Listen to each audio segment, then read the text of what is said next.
The four horsemen of the apocalypse, the embodiment of death, Pale Rider. Dude, Fate Strange Fake be wild, dude. Fate Strange Fake be absolutely wild. We are summoning the apocalypse in the middle of a Grail war. Like, what are we doing? What what are we doing? I love it though. This is why I love Fate Strange Fake. It's just taking the most craziest crap, throw it on the wall and see what sticks, and it all seems to stick. Like, it all seems to work because it's strange and it breaks everything, but the logic is so awesome. This is wild. I will admit though, after watching this episode, I hope we get an explanation around this and that it's not like skip content here, but I'm very curious about what the hell's going on with Subaki. Like, I'm trying to figure out this girl, and they did quite a bit of explanation this episode, but I'm still like, wait, so is that a servant? Is that something else? Again, we've had plenty of instances so far where there's individuals involved that aren't servants, but they're incredibly powerful. We have a goddess that's inside of a homunculus. We have whatever Francesca is, some sort of reincarnation. We have a vampire. So it doesn't surprise me there's multiple things involved with Tsubaki. I'm just curious how that plays out or if I'm overthinking it. Because what we pretty much laid out in this episode, and I'm going to just jump right into it, is Sigma talking to the father and asking him, what the hell is going on here? You're in some sort of reality marvel, and yeah, you were all kind of hanging out here. And he's like, wait, what'd you do to your daughter? What's with your daughter? What'd you do? It goes into explain the fact that at some point the father and the mother, they were trying to figure out something with bacteria and experimenting on their daughter. Now, this is where it gets into an interesting thing here, is they're explaining the idea that there's a bacteria within the body that, like, unlocks magecraft, like the circuits. Makes sense to me. I got that part. But then they went to, apparently, Latin America, and they found in these ruins this bacteria. And they took that bacteria and they implanted it into their daughter. And it seems to imply this bacteria sort of enhanced those circuits, that bacteria there. And then it got a little out of hand. Unfortunately, it infected her brain, and that's what messed her up. Our precious daughter. Oops. But it's working. It's like, oops, but it's working. Hey, we're in a cool thing right here, and everything's good. We don't need to leave because she's happy, and don't know what the hell she's going to do with this ability because Jester's over here just puppeteering, but it seems to imply to me, that's what I gathered from it, is that this thing they injected her with has tapped into that, and it's like it's helping things kind of process, and it's giving her immense power, I'm guessing, is what's it's coming down to the end. Now, the question mark that I have is we've got this established, there's a bacteria within her, and she's untapped there, and that they gave her the command seals. Now, where do we transition to what the hell the Mr. Ghost is, what the hell this freaking four horsemen of the apocalypse that pops out of nowhere is, and who is this Xiao? There's three entities here, and I'm not really entirely sure they're all the same thing. Now, again, there's a possibility the Pale Rider is just an ability. It's a noble phantasm, so to speak. It's just what they manifested to happen. Manifest the apocalypse. Pale Rider shows up. Obviously, they keep referencing to Mr. Ghost as being her servant, and they've implied the idea this is something that is slowly over time learning what she wants, engaging what's good or not good, and learning from based on her reactions. Because that's been the entire series so far, is literally her with this Mr. Ghost next to her. She does something or says something, it causes a reaction, it causes, everything to get infected, it's swooping up and taking over everything, and then it looks to her. Was that good? That's what it's sort of implying here. This thing is learning from her. But it kind of gave me this sense that this was the thing of death that is within her. I was kind of wondering if it was possibly implying Mr. Ghost was whatever this infection was into her. But then we got into Xiao. Xiao is the oddity here because this is another entity that is with her that by all signs is not Mr. Ghost. Because what they've kind of implied with Mr. Ghost is it's always at her side. It's always sitting there. It's always wondering what she wants. It responds to what she wants. It does things. It affects things. Whatever her wish is, it's doing for her while keeping her safe within this area. But then she's getting called off to the side to this individual that's playing hide and seek with her. This other thing, this thing that apparently has been around for a long time, something that I think they said previously was something that was once worshipped. Then I was kind of wondering if that would be some sort of symbolism of a plague or something like that. This is like a disease or something like that.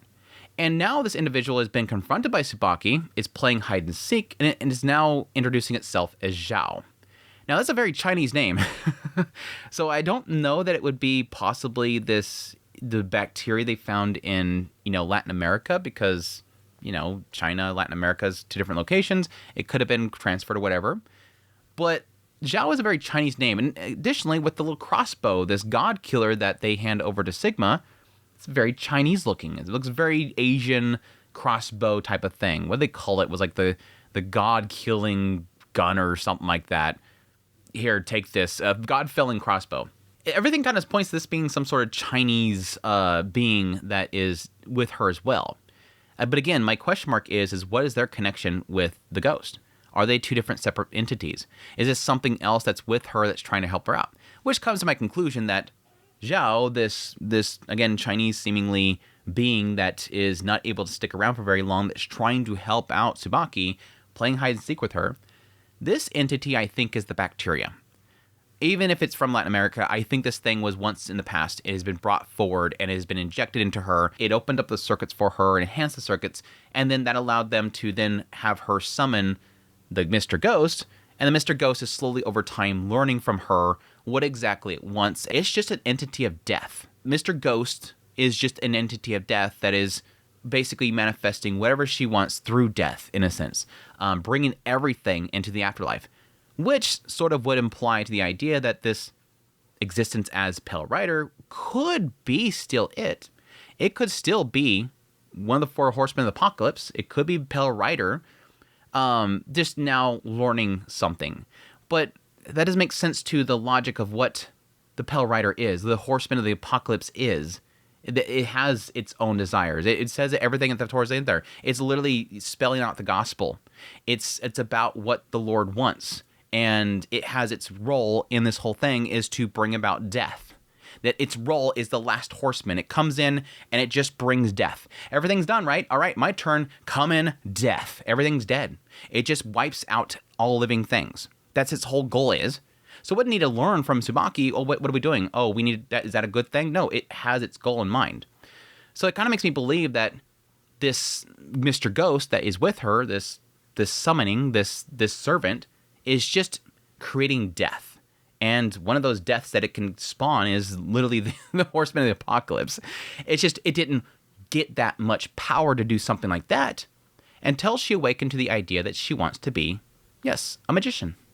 I want to help out mom and dad, so I finally want to accept to become a magician, and I can become anything in this world.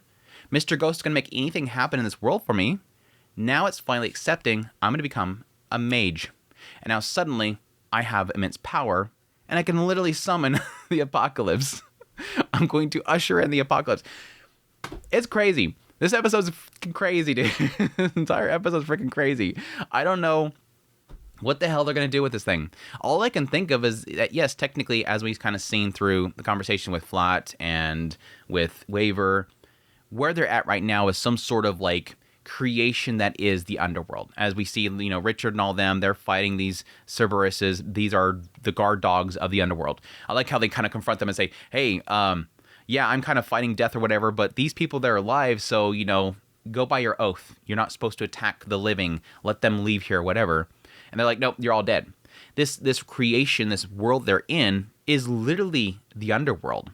And that, again, seems to be a creation of the Mr. Ghost with Subaki. It's creating this reality where everything's dead. Let's just create an equality here. And again, it seems like this thing is the embodiment of death, which, again, will make me question, what exactly is a servant? Is it legit just death? Is it a servant of death? And its concepts and everything, 100%, all that it is just death. And its power is whatever ushers that death. I don't know.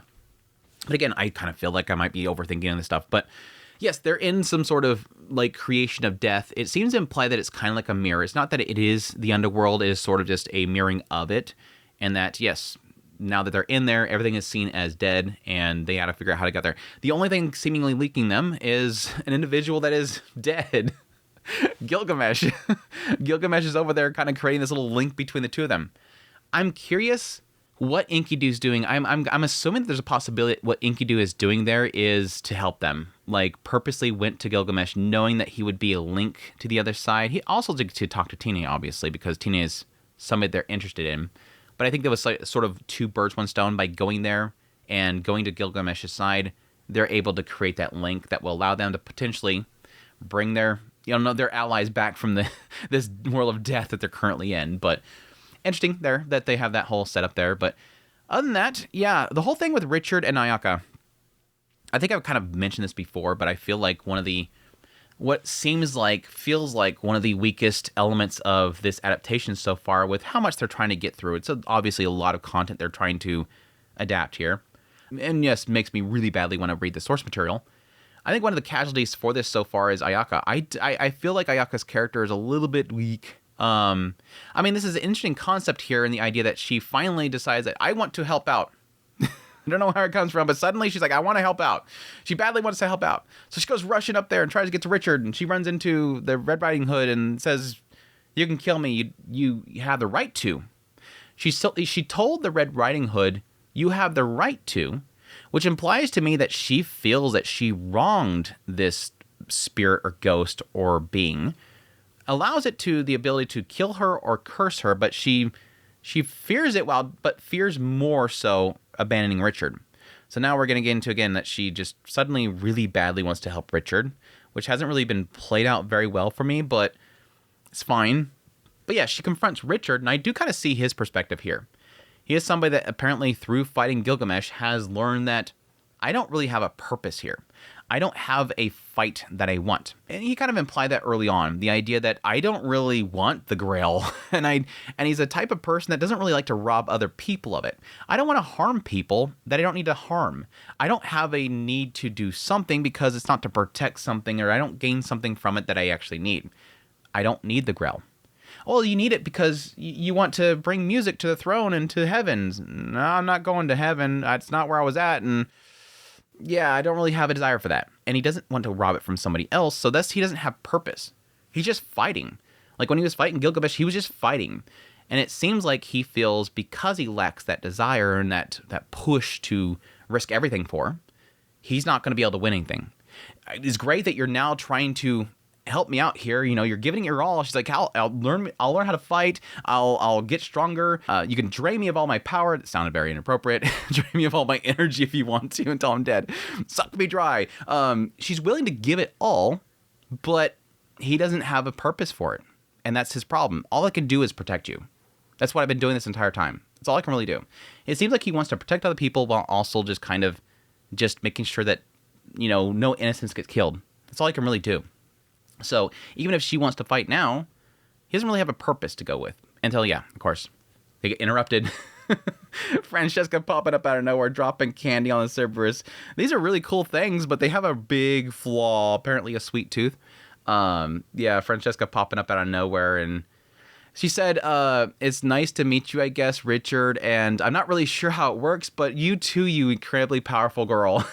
It's like Francesca's like, I don't know what the hell you are or what the hell happened to you, which is interesting, by the way. Francesca seems very knowledgeable, and again, it seems like she has been around for a long, long time.